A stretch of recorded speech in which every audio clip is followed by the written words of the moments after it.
Philippines not for sale!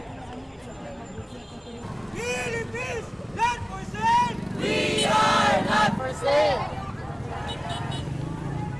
Okay na, chanting na! Okay. Ayos po na yawan, pati isama niyo.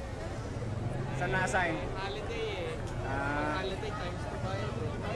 We are not blind to the fact that these are militia. Wir sehen schon, dass es sich um Milizen handelt und dass der Einsatz so vieler sogenannter Fischer auf unseren Inseln unsere Bewegung dort einschränkt, das Recht unserer Fischer auf Fischfang und das Recht unserer Militärschiffe auf Patrouille einschränkt.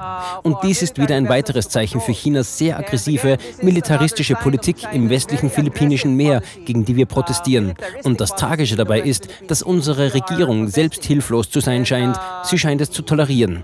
The tragic thing here is that our government itself appears to be helpless, appears to tolerate.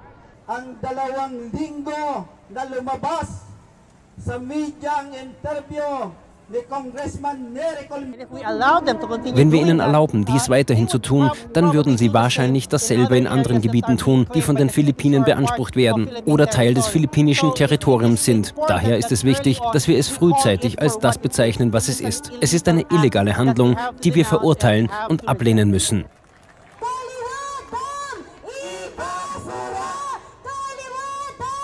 Naipanalo ay pinipilit isang tabi at kalimutan ng ating gobyerno.